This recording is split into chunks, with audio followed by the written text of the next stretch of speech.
잠언 13장 13절에서 25절에 있는 말씀입니다. 잠언 13장 13절에서 25절에 있는 말씀.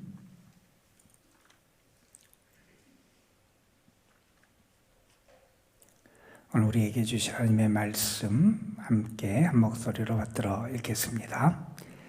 말씀을 멸시하는 자는 자기에게 패망을 이루고 계명을 두려워하는 자는 상을 받느니라. 지혜 있는 자의 교훈은 생명의 샘이니 사망의 그물에서 벗어나게 하느니라. 선한 지혜는 은혜를 베푸나 사악한 자의 길은 험하니라. 무릇 슬기로운 자는 지식으로 행하거니와 미련한 자는 자기의 미련한 것을 나타내느니라. 악한 사자는 재앙에 빠져도 충성된 사신은 양약이 되느니라. 훈계를 저버리는 자에게는 궁핍과 수욕이 이르거니와 경계를 받는 자는 존용을 받느니라. 소원을 성취하면 마음에 달아도 미련한 자는 악에서 떠나기를 싫어하느니라. 지혜로운 자와 동행하면 지혜를 얻고 미련한 자와 사귀면 해를 받느니라. 재앙은 죄인을 따르고 선한 보응은 의인에게 이르느니라. 선인은 그 산업을 자자손손에게 끼쳐도 죄인의 재물은 의인을 위하여 쌓이느니라. 가난한 자는 밭을 경작함으로 양식이 많아지거니와 불의로 말미암아 가산을 탕제하는 자가 있느니라. 매를 아끼는 자는 그의 자식을 미워함이라. 자식을 사랑하는 자는 근실이 징계하느니라. 의인은 포식하여도 악인의 배는 줄이 내니라. 아멘. 오늘 보니 그런 이야기를 했어요. 진리의 세계에서는 진짜와 가짜를 구별하는 게 쉽다는 얘기를 했어요. 우리가 뭐가 진짜고 뭐가 가짜인지 우리가 잘 구분하지 못하잖아요. 이 세상에서 우리를 이렇게 헷갈리게 하는 게 참 많아요. 진짜인 줄 알고 내가 그것을 따라가고 샀는데 그것이 오히려 가짜고 모조품일 경우들도 있고, 내가 그걸 가짜인 줄 알고 그것을 버렸는데 그것이 진짜인 경우들이 있잖아요. 그런데 그분은 그런 얘기를 해요. 진리의 세계에서는 진짜와 가짜의 구분이 쉽다. 왜 그러냐면 그분은 이런 얘기를 해요. 진짜는 공짜고 가짜는 돈을 요구한다. 진리의 세계에서. 왜 진짜가 공짜냐? 진짜는 값을 매길 수가 없다는 거예요. 너무 귀해서 값을 매길 수 없어서 공짜고, 또한 진짜는 왜 공짜냐? 사람들이 그 값이 매겨져도 그 값을 낼 능력이 우리 사람에게는 없기 때문에 진짜는 공짜다. 그런데 가짜는 오히려 사람들에게 돈을 요구하고 그걸 통해서 자기 자신의 배를 그렇게 배부르게 하고 자기의 유익을 구하고 이익만을 추구하는 그러한 모습을 보이게 된다 하는 그런 이야기를 합니다. 우리가 무언가를 잘 구분하는 거, 그게 지혜지요. 우리는 나름대로 소망들을 갖고 살아가요. 내가 기대하는 소원이 있고 소망이 있어요. 우리는 그것이 이루어지기를 기대해요. 내가 바라는 소원, 하나님의 은혜 가운데 그것이 성취되고 귀한 열매를 맺고 그 열매가 또한 많은 다른 사람들에게 유익한 것으로 나타나기를 바라는 그런 마음들이 있잖아요. 우리 마음에 소원, 소망이 있는데 어떻게 하면 우리가 그 소망을 이루어갈 수 있을까 하는 것, 그것을 아는 것은 참 우리의 삶에 큰 유익을 줄 거예요.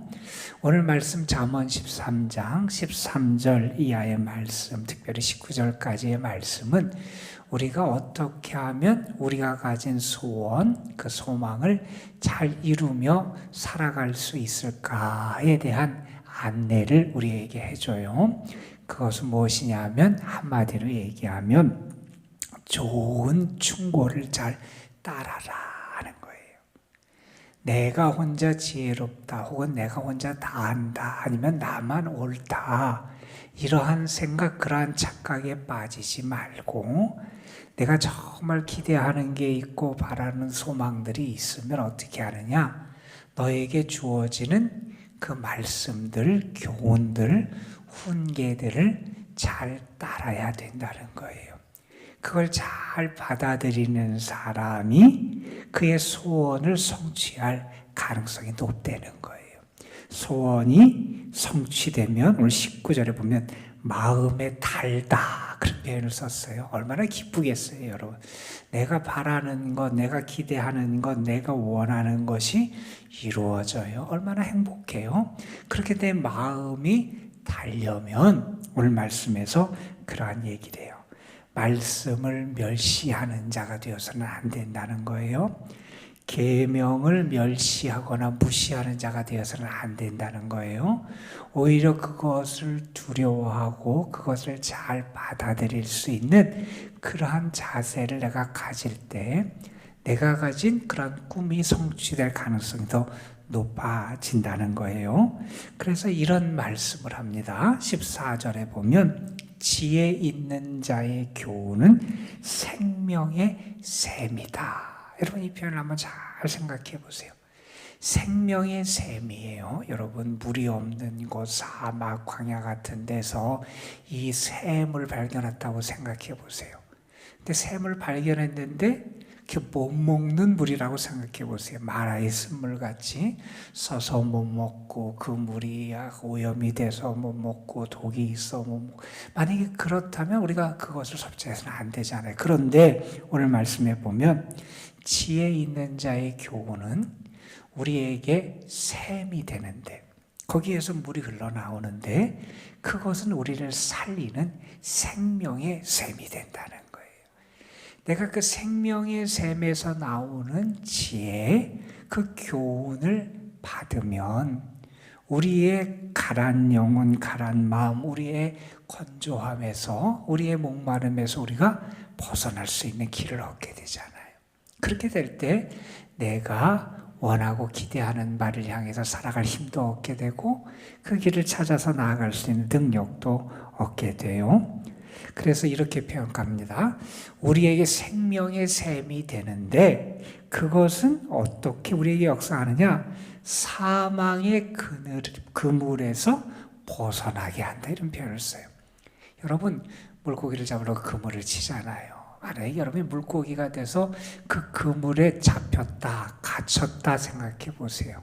이제 남아있는 가능성이 기대가 없어요. 그렇게 우리를 사로잡아서 우리를 망하게 하고 우리를 멸하고 우리를 죽이게 하는 그러한 사망의 그물이 우리에게 다가올 때가 있다는 거예요.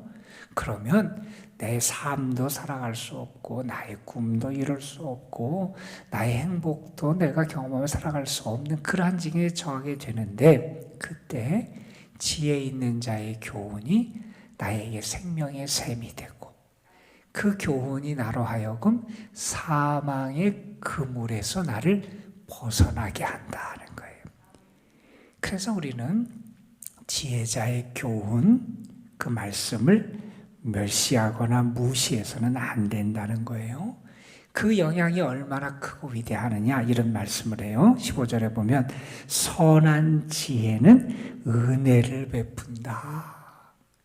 내가 그것을 따라갈 때 우리에게 정말 많은 유익이 찾아온다는 거죠. 여러분 그래서 18절에 보면 이렇게까지 말해요. 훈계를 저버리는 자에게는 궁핍과 수욕이 따라온다는 거예요. 내가 그 훈계를 버리고 따라가지 않으면 결국 내 삶에 큰 불행, 재앙이 찾아오지만 징계를 받는 자, 다시 말해서 그 바른 교훈을 붙잡고 나를 향한 말씀, 선한 지혜, 그 나를 향한 그 계명을 붙잡고 두려워하며 지켜 살아가는 자를 어떻게 되느냐? 18절에 이렇게 말합니다. 존용을 받느니라. 존경을 받게 된다는 거예요. 귀하게 된다는 거예요. 여러분 그렇게 되니 내가 내 마음에 원하고 기대하는 것을 성취하며 살아갈 수 있는 가능성이 커지는 거예요. 여러분, 우리가 무언가 꿈이 있고 기대가 있고 내가 바라는 그런 소망들이 있다면 우리는 어떻게 된 지혜자가 돼야 되고 무엇보다도 바른 교훈을 따라 살아갈 수 있는 그런 지혜자가 돼야 된다는 사실이에요. 여기 14절에 생명의 샘에 대한 말씀이 나오는데 뭐가 진짜 생명의 샘이냐? 잠언 말씀에서 잠언 14장에서는 이런 얘기를 해요. 여기 보면 지혜 있는 자의 교훈이 오늘 말씀에 생명샘이다 그랬는데 거기서는 이런 말을 합니다. 여호와를 경외하는 것은 생명의 샘이라. 그러니까 여호와를 경외하는 것, 그게 생명의 샘이다 이런 얘기를 했어요. 그러니까 여기서의 그런 지혜자의 교훈, 물론 우리가 아주 현명하고 그렇게 지혜가 있는 그런 현인의 교훈, 가르침을 생각할 수도 있지만 궁극적으로 참된 지혜, 우리를 살리는 그 말씀은 하나님의 말씀이잖아요. 우리가 그 하나님의 말씀을 붙잡고 살아갈 때 우리에게 생명의 샘이 열린다는 거예요. 여러분, 오늘 먼저 여러분 그렇게 기도하세요. 하나님, 제 삶에 생명의 샘이 솟아나게 하여 주옵소서. 우리의 삶에 정말 우리 가정을 살리고 내 삶을 살리는 하나님의 말씀이 됐든 은혜가 됐든 성령이 함께 하시는 열매가 됐든 내 삶에 하나님이 허락하시고 열어주시는 생명의 샘이 내 삶에, 우리의 가정에, 우리의 자녀들에게 솟아나게 하여 주옵소서. 내가 정말 그런 생명샘이 있어야 어려움도 벗어나고요. 그래야 내가 그것으로부터 나의 삶의 꿈과 소망을 성취하며 살아가는 그런 은혜를 누리게 된다는 사실을 우리에게 가르쳐 줍니다. 두 번째로 오늘 말씀 20절부터 25절 말씀에 보면 무슨 이야기를 하냐면 이런 얘기를 해요.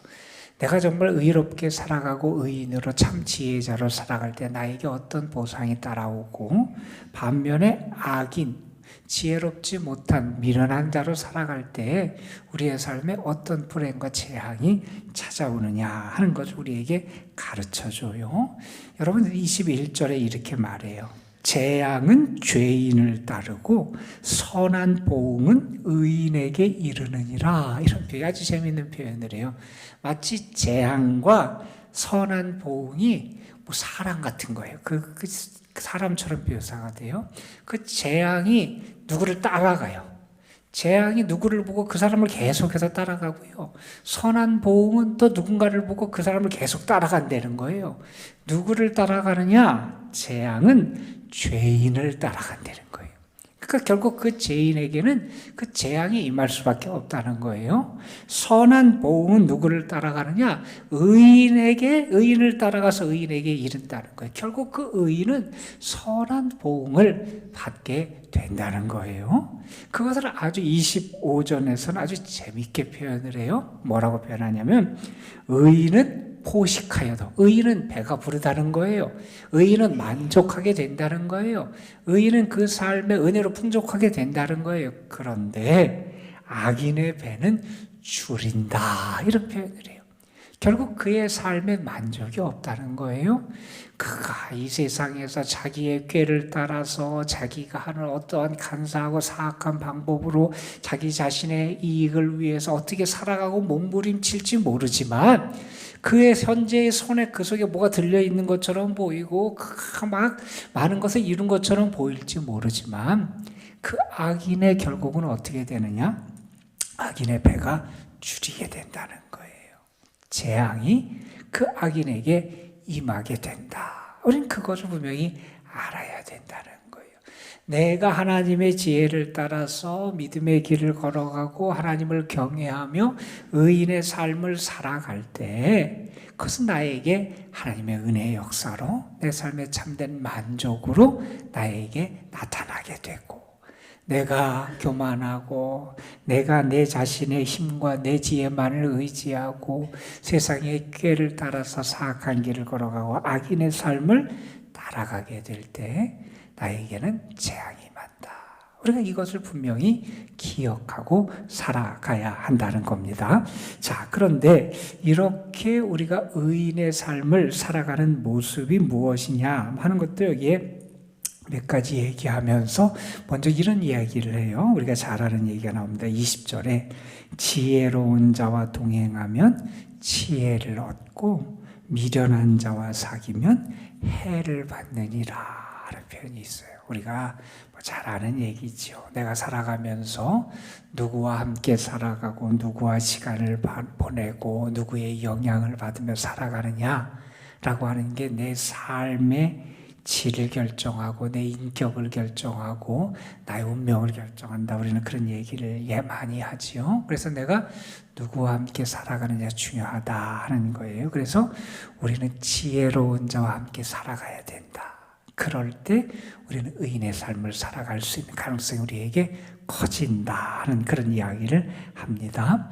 그렇게 의인의 삶을 살아가는 자에게는 21절에 보면 선한 복이 임한다 이런 얘기를 했는데 22절에 보면 그 복이 자신에게만 이르는 게 아니라 자자손손에게까지도 이른다 하면서 그 은혜가 얼마나 크게 얼마나 지속적으로 임하는지를 이렇게 설명을 하기도 해요. 그래서 우리의 삶에서 내가 의인으로 지혜롭게 살아가는 삶을 따라가느냐 그렇지 않느냐 하는 것을 우리는 늘 살필 수 있어야 한다는 거죠. 그러면서 여기에 24절에 우리 자녀 교육에 대한 얘기도 해요. 우리가 자녀가 어리석고 미련한 자가 되지 않도록 잘 우리가 교육하고 여기 보면 자기 자식을 사랑하는 사람은 근실히 징계하느니라. 그래서 자녀를 잘 의인의 삶, 하나님 앞에서 바른 삶을 살고 하나님을 경외하며 지혜로운 삶을 살도록 인도하는 것. 그렇지 못할 때 우리가 자녀를 잘 훈계해서 징계해서 그 삶으로 안내하는 것, 그것이 중요하다는 거죠. 왜? 의인에게는 하나님의 은혜가 있고 악인에게는 재앙이 임하기 때문이라는 거예요. 그래서 우리는 우리의 자녀들도 의인, 하나님 앞에서 하나님이 인정하시고 기뻐하시는 삶을 살아가도록 그렇게 이끌어 가야 된다 하는 것을 우리에게 가르쳐 줍니다. 여러분 오늘 말씀 보면서 오늘 말씀 25절 말씀을 여러분 한번 보세요. 의인은 포식하여도 악인의 배는 줄인다 하는 표현이 있어요.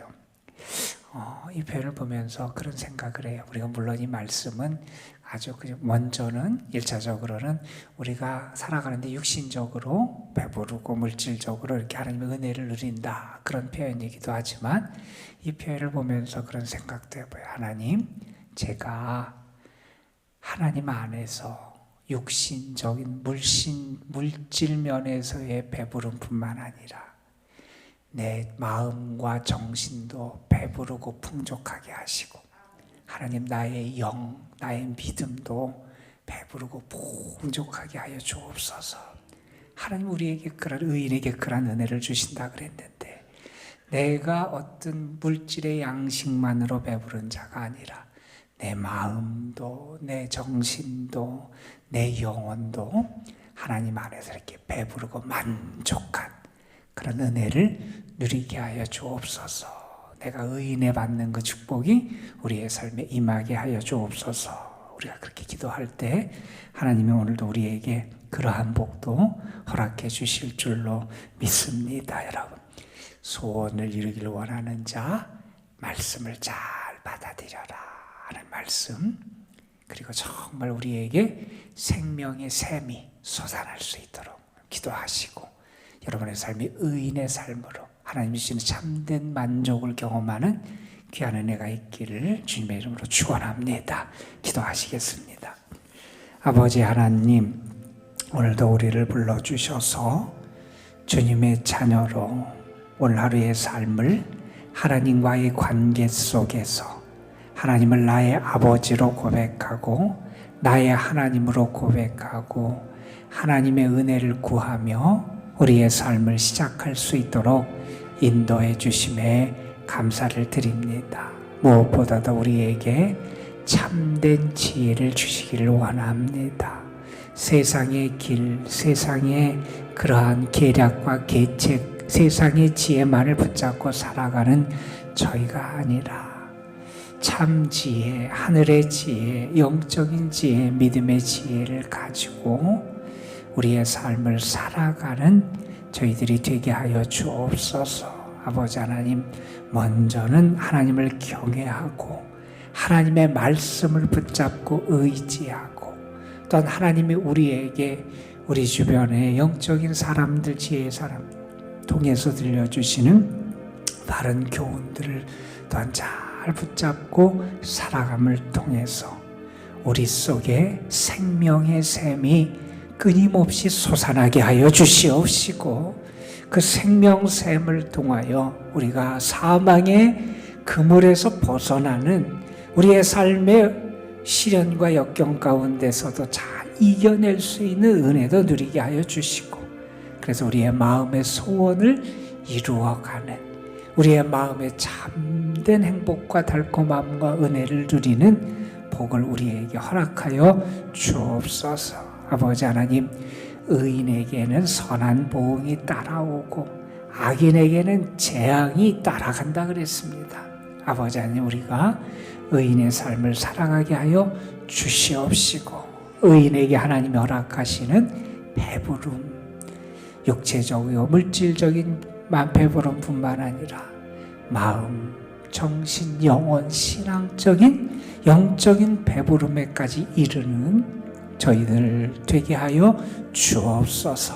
이 시간도 우리가 이 하나님의 우리에게 주신 말씀에 의지해서 하나님 우리에게 그런 은혜를 예비하여 주셨을 줄 믿으면서 하나님의 은혜를 구하며 주님 앞에 기도로 나아가오니 우리 가운데 진히 임재하시고 역사하시고 우리의 간구에 귀를 기울여 주시옵시고 응답하시는 복을 허락하여 주옵소서.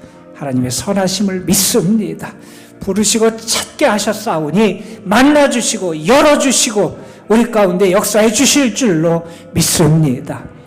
아버지 하나님, 특별히 이 도남동 재단, 이 재단에 속한 모든 성도들 오늘도 하나님이 기억해 주시기를 원하고, 무엇보다도 우리 연로하신 분들, 연약한 분들, 병중에 있는 분들 주님의 긍휼과 사랑으로 오늘도 지켜주시고 품어주시고 안아주시고 주님이 주시는 새 힘과 능력으로 살아가게 하여 주옵소서.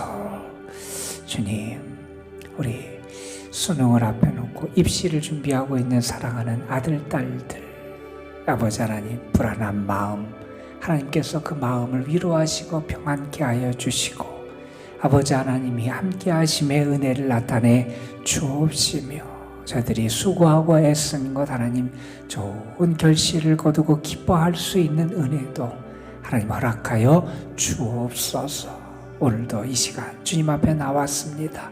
주님을 만나길 원하고 주님의 따뜻한 품에 안기기를 원합니다. 주님 우리를 안아주시고 품어주시고 사랑해주시고 감싸주시고 우리를 인도하여 주옵소서. 우리 구주 예수 그리스도의 이름으로 기도드리옵나이다. 아멘.